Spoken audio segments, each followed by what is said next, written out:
Envelope LFO. O que isso significa na síntese sonora? Vem comigo.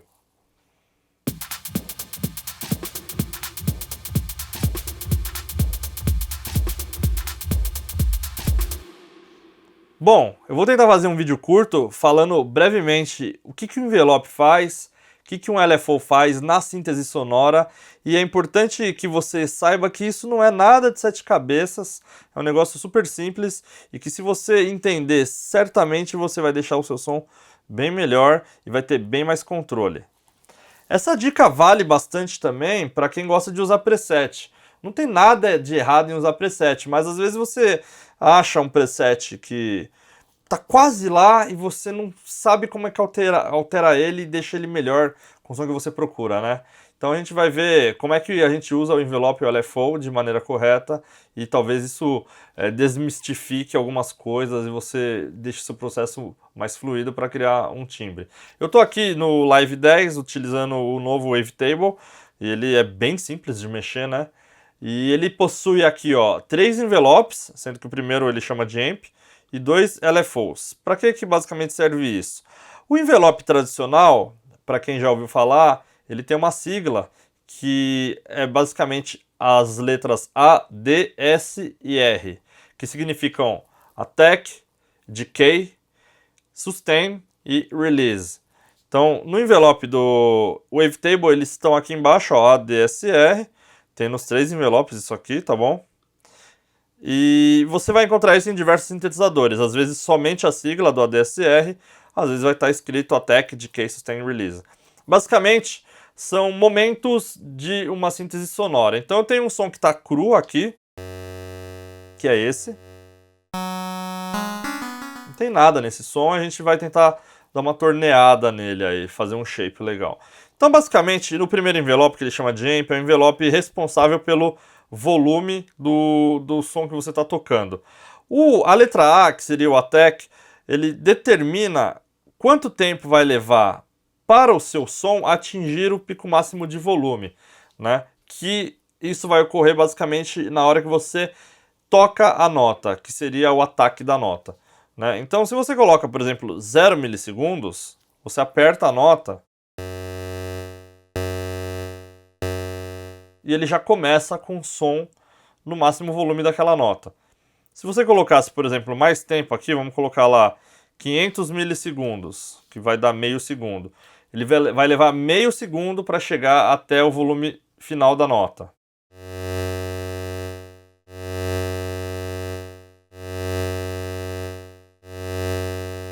Vocês repararam que quando ele chega no volume final ele cai? Isso é o próximo parâmetro do nosso envelope, que é o decay. Então, o decay vai determinar quanto tempo ele vai demorar para chegar até o volume de sustain, ou o volume de sustentação. Né? Então, o volume de sustain é a letra S aqui, né? É o único parâmetro que não é medido em tempo, ele é medido em valor. Então, enquanto o ataque, o decay e o release, eles são medidos em tempo, no caso aqui milissegundos, o sustain, nesse caso aqui, ele é medido em valor. Então, significa que durante a sustentação ele vai perder 6 decibéis. Você poderia fazer ele perder, por exemplo, 24 decibéis. Então, ele vai levar 500 milissegundos para chegar até 0 decibel, e aí ele vai levar mais 600 milissegundos e vai cair para 24 decibéis negativos, né? Vai cair 24 decibéis. Vamos ver.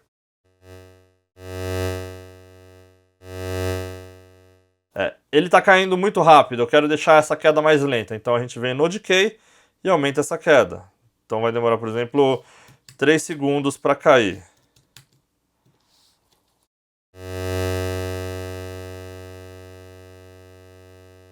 E reparem, ele vai ficar sustentado nesse volume. Se eu quisesse fazer um tipo de som, por exemplo, sons que a gente chama de plucked, que eles são sons mais curtinhos, eles não têm essa sustentação, eu posso vir aqui no meu S, que é o sustain, e deixar ele em menos infinito. Ou seja, o meu som ele chega num determinado volume e morre. Né? O tempo que vai levar para ele morrer a gente determina também com decay. Então, para não ficar um negócio muito brusco, pode colocar um decay de 300 milissegundos, por exemplo.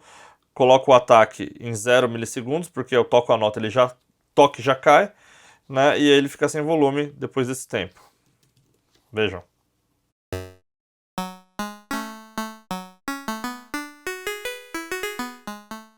Poderia aumentar um pouco esse valor aqui para 600 milissegundos.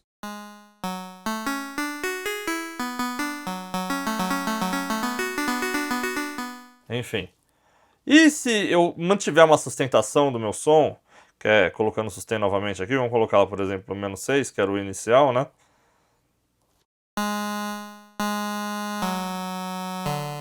Reparem que quando eu termino de tocar a nota, ele dura ainda mais um tempinho, tá? Esse tempo que durou é o determinado pelo release. Então, se eu quero que a nota pare exatamente a hora que eu terminei de tocar, eu zero meu release. No caso do Wavetable, não tem como eu zerar o release. Ele fica aqui em 1.5 milissegundos, que é muito curto, né? Então, vejam.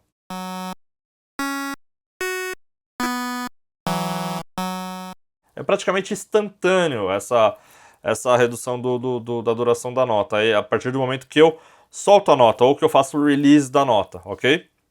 Então, se eu quero deixar alguma coisa ali sobrando, sempre que eu toco umas notas, eu aumento o meu tempo de release.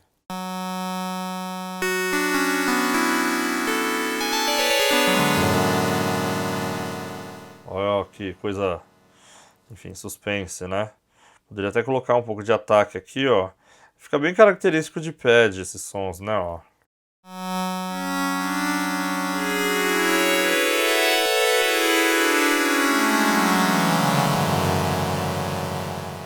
Vejam que eles duram, né? Tem uma duração, enfim.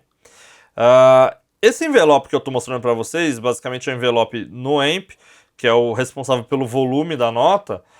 Ele poderia também ser um envelope, né, associado a qualquer outra coisa, a qualquer outro parâmetro dentro do meu instrumento, tá? Para isso eu posso ter envelopes diferentes, por exemplo, eu tenho envelope 2, envelope 3, eu posso usar eles em outras situações. Eu posso colocar, por exemplo, um filtro. Então eu filtro aqui, boto um pouco de ressonância. Bem fechado o som, certo? Digamos que eu queira fazer um envelope para esse... Sempre que eu tocar a nota, ele começa aberto e fecha, né? Então ele começaria num pico e aí ele fecharia, né? Eu posso associar o envelope 2 para fazer isso. Para associar o envelope 2 na frequência do filtro, no cutoff do filtro, eu preciso procurar no meu instrumento a matriz de modulação.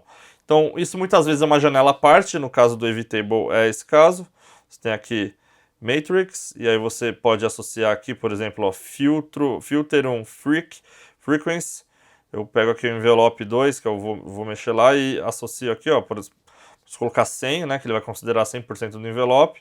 Né, alguns outros instrumentos você pode associar isso, geralmente vai estar lá envelope 2, envelope 3, envelope 1, do lado do parâmetro de frequência. Aí depende muito do design do seu instrumento, né?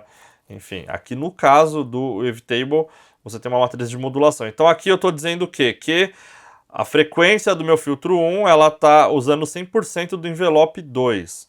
E aí tudo que eu fizer aqui no envelope 2 vai, ao mesmo tempo, no tempo que eu mexer aqui, ele vai associar isso com a mudança do filtro. Então, por exemplo, eu coloquei aqui que meu ataque é 0 milissegundos, ou seja, ele vai começar aberto, né? E aí eu quero que ele feche o timbre aqui em 600 milissegundos. Vejam. 1 segundo no caso, né? Poderia fazer fechar bem mais rápido, ó.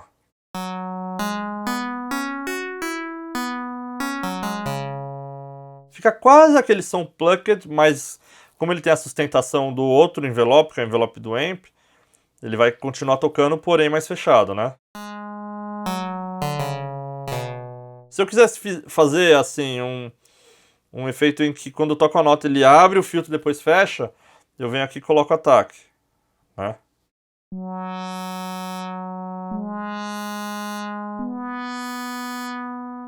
Repararam? Então isso aqui é o envelope sendo usado na frequência do filtro. Tá? Eu poderia usar o envelope, por exemplo, a gente tem o envelope 3, ou o próprio envelope 2, né?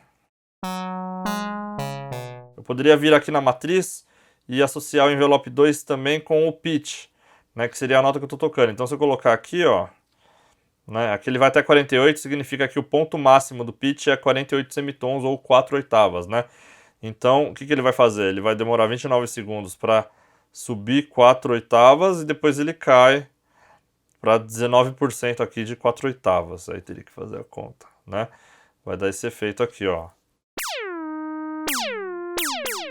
Ah, eu quero que ele comece de baixo, não de cima. Então você pode deixar essa associação negativa, tá? Não precisa ser tanto assim, né?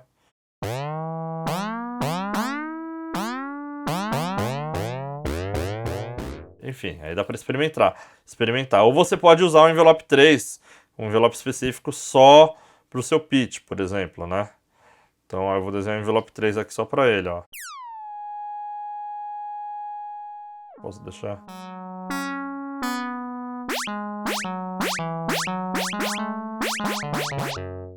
Com sons meio bizarros, né? Mas enfim.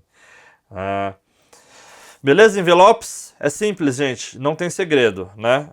O importante é vocês saberem que você tem envelopes e você pode associar a diversos parâmetros diferentes dentro do seu instrumento, tá? Aqui no Wavetable, que é esse instrumento novo do Live 10, você basicamente pode associar a qualquer coisa, né? E o LFO, basicamente, é o quê? É um sinal que ele vai ficar variando algum parâmetro constantemente, de acordo com o desenho da onda determinado aqui e com a velocidade dessas variações.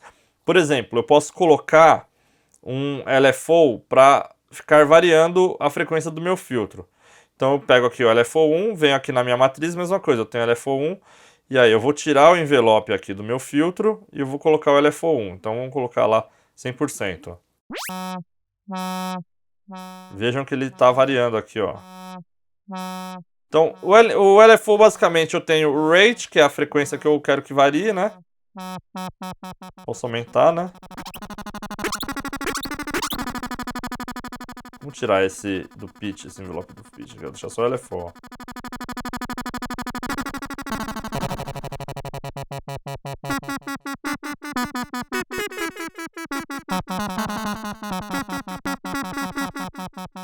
E aí eu posso variar também a forma da onda, né? Então aqui está uma senoide, eu posso colocar uma onda triangular.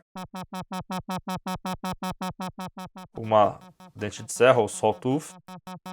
Square. E uma randômica, né?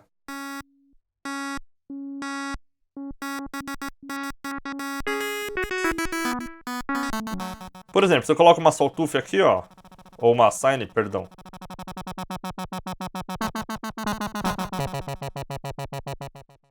Isso aqui, eu poderia tirar o LFO aqui da matriz, né? O LFO basicamente é como se tivesse uma mão girando isso aqui, né, ó. Eu tô fazendo isso com o mouse, tá? Não é confortável. Então o LFO serve basicamente para você criar um movimento automático em algum parâmetro, tá? Aqui no Wavetable você faz isso pela matriz também, né? Então poderia colocar aqui, poderia colocar o LFO2 para variar, por exemplo. E aí tem umas coisas bem interessantes em vários sintetizadores, né? Você pode fazer um LFO variar o outro, né? Então, por exemplo, eu poderia pegar a velocidade do LFO 1, que está variando a frequência do filtro, e fazer ele variar a velocidade do LFO 1 pelo LFO 2. Então, por exemplo, eu venho aqui na matriz, eu pego o LFO 1 rate, que é a velocidade do LFO 1, e faço ele variar pelo LFO 2. Então, aí já entra no nível de complexidade um pouco maior, mas ainda assim é algo simples, né? Eu tenho um LFO1 que varia o filtro e a velocidade do LFO1 depende do LFO2. Então vejam, ó. Eu posso deixar ele... Ele tá indo muito, né? Eu posso diminuir aqui, ó.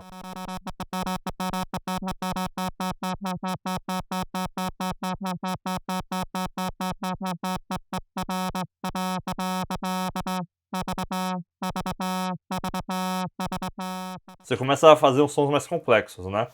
Então, o uso do LFO e o uso dos envelopes tornam o seu processo de síntese sonora mais únicos, né? Se você regular bem eles, você consegue tirar timbres bem bacanas.